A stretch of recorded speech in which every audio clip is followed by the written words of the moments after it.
आता बुलेटिनच्या सुरुवातीलाच आताची सगळ्यात महत्त्वाची आणि मोठी ब्रेकिंग न्यूज आपण पाहूयात। संतोष देशमुख हत्या प्रकरणातील मुख्य सूत्रधार हा वाल्मिक कराडच असल्याचं आता समोर येत आहे, कारण आरोपपत्रामध्ये स्पष्टपणे उल्लेख करण्यात आलेला आहे। तर पोलिसांनी जी चार्जशीट दाखल केली, जे आरोपपत्र दाखल केलं, त्यामध्ये वाल्मिक कराड हा संतोष देशमुखांच्या हत्या प्रकरणातील मुख्य सूत्रधार असल्याचा स्पष्टपणे उल्लेख करण्यात आलेला आहे। तर आताची सगळ्यात महत्त्वाची आणि मोठी ब्रेकिंग न्यूज आपण पाहतोय। वाल्मिक कराड हाच देशमुखांच्या हत्या प्रकरणातला मुख्य सूत्रधार असल्याचा आता आरोपपत्रामध्ये नमूद करण्यात आलेला आहे। त्यामुळे आता वाल्मिक कराडच्या अडचणी वाढलेल्या आहेत। आरोपपत्रामध्ये जो उल्लेख करण्यात आला त्यामध्ये क्रमांक 1 चा आरोपी आणि अर्थातच मुख्य सूत्रधार म्हणून आता वाल्मिक कराडच्या नावाचा समावेश आहे। या प्रकरणातील आतापर्यंतची ही सगळ्यात महत्त्वाची आणि मोठी ब्रेकिंग न्यूज आपण पाहतोय, कारण देशमुख हत्या प्रकरणामध्ये आता आरोपपत्र दाखल करण्यात आलं। त्या आरोपपत्रामध्ये ज्या बाबींचा उल्लेख करण्यात आलेला आहे त्या बाबी आम्ही तुम्हाला सांगतोय। मुख्य सूत्रधार वाल्मिक कराडच असल्याचा स्पष्टपणे उल्लेख आता या चार्जशीटमध्ये करण्यात आलेला आहे। पोलिसांनी दाखल केलेल्या आरोपपत्रामध्ये वाल्मिक कराड हाच संतोष देशमुखांच्या हत्या प्रकरणातील मुख्य आरोपी आणि मुख्य सूत्रधार असल्याचा स्पष्टपणे उल्लेख करण्यात आलेला आहे। आणि एक व्हिडिओ देखील देशमुख यांना मारताना चाललाय, फक्त एक छोटी प्रतिक्रिया। मला ऐकून आलं तुम्ही काय म्हणता? तुमची छोटी प्रतिक्रिया त्या। नाही, आम्ही जे सांगत होतो खंडणी आणि खुनातले सगळे आरोपी एकच आहेत, ते जे तपासात सिद्ध झालेलं आहे तीच फक्त माहिती समोर आलेली आहे आणि तीच खरी आहे म्हणून तुमची पहिली प्रतिक्रिया। जे PCR झाले, जे MCR झाले, त्याच्यातून ही माहिती समोर आलेली आहे। म्हणजे जे पहिला आरोपी ते शेवटचा आरोपी, मग सुरुवातीचे आरोपी कोण, मुख्य आरोपी कोण, यांनी ज्या भूमिका मांडल्या, ह्यांनी जे जाळं पसरवलेलं होतं त्याच्यातून ते सिद्ध झालेलं आहे। आणि आम्ही देखील तेच म्हणत आहोत की हेच सगळे मुख्य सूत्रधार आहेत आणि त्या सूत्रधाराच्या संघटित गुन्हेगारीतूनच हा आमच्या भावाचा खून झालेला आहे। तर वाल्मिक कराड हाच आता संतोष देशमुखांच्या हत्येचा मास्टरमाइंड असल्याचा उल्लेख आता आरोपपत्रामध्ये दाखल करण्यात आलेला आहे। जे आरोपपत्र आता दाखल करण्यात आलं त्यामध्ये संतोष देशमुख हत्या प्रकरणातील मुख्य सूत्रधार अर्थातच या संपूर्ण घटनेचा मास्टरमाइंड हा वाल्मिक कराड हाच आहे असा उल्लेख स्पष्टपणे आरोपपत्रात करण्यात आला आहे। हरिदास तावरे आपले प्रतिनिधी आपल्याला अधिकचे अपडेट देतात। हरिदास, या प्रकरणाच्या संदर्भातली सगळ्यात महत्त्वाची आणि मोठी ब्रेकिंग न्यूज समोर येते। संतोष देशमुख हत्या प्रकरणामध्ये आता आरोपपत्र दाखल करण्यात आलं। क्रमांक 1 चा आरोपी आणि अर्थातच या संपूर्ण घटनेचा मास्टरमाइंड म्हणून आता वाल्मिक कराडचा उल्लेख आरोपपत्रात करण्यात आला। अधिकचे अपडेट काय देताल? सर, सगळ्यात महत्त्वाचं सांगायचं झालं तर या खून प्रकरणामध्ये पहिल्यापासूनच संतोष देशमुख यांचं कुटुंब सांगत होतं की हा जो खून झालेला आहे तो खंडणी प्रकरणातून झालेला आहे।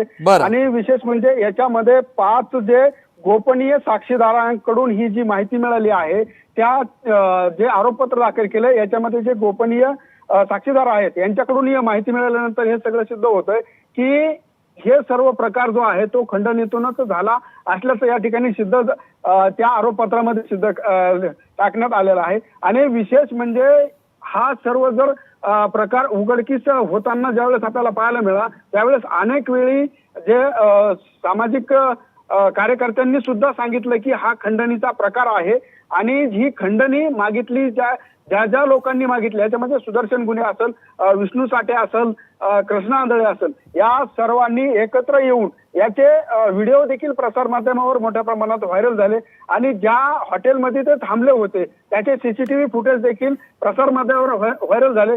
आणि ज्या ठिकाणी संतोष देशमुखांना उचलून घेऊन गेले त्या टोल नाक्यावरचे जे देखील CCTV फुटेज प्रसारमाध्यमावर मोठ्या प्रमाणात व्हायरल झाले आणि यातूनच संतोष देशमुख यांचा खून झाला आणि याचा मास्टरमाइंड जे आहे ते वाल्मिक कराड असल्याचं या ठिकाणी या पुराव्याच्या माध्यमातून सिद्ध झालं। हरिदास, सगळ्यात महत्त्वाचा प्रश्न, आता चार्जशीट दाखल झालेली आहे, आरोपपत्रामध्ये वाल्मिक कराड हाच या संपूर्ण प्रकरणाचा मास्टरमाइंड असल्याचा उल्लेख करण्यात आलाय।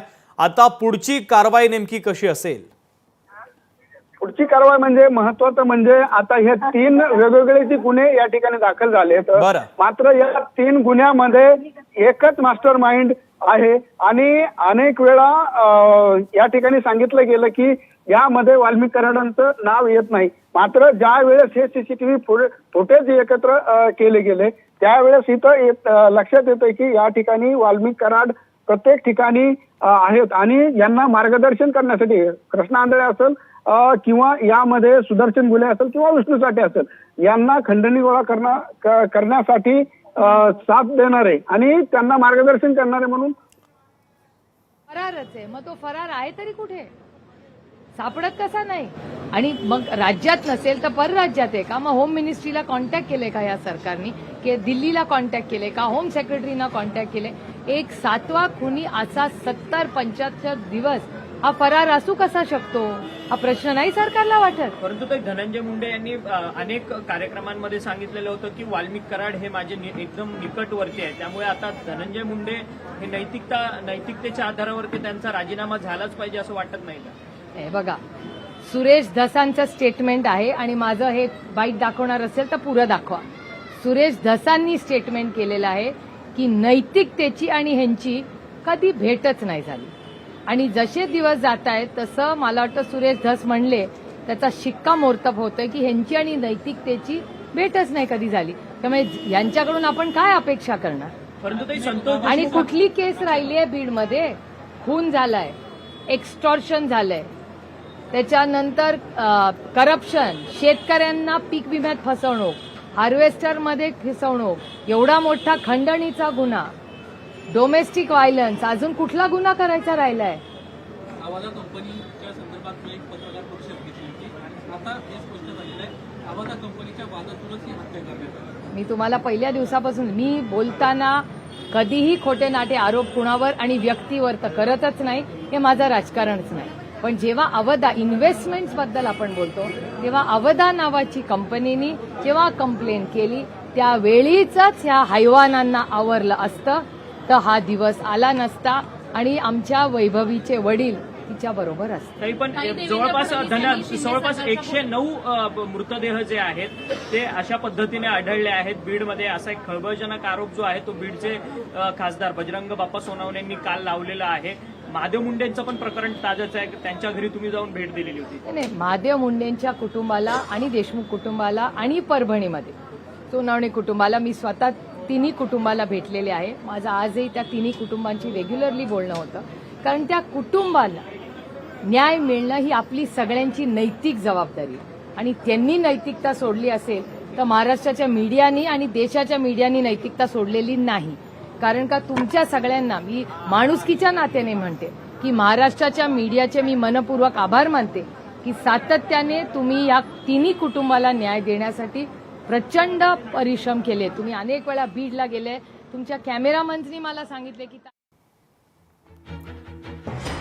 तर खंडणीच्या वादातूनच हत्या झाल्याचा आरोपपत्रामध्ये आता उल्लेख करण्यात आलेला आहे.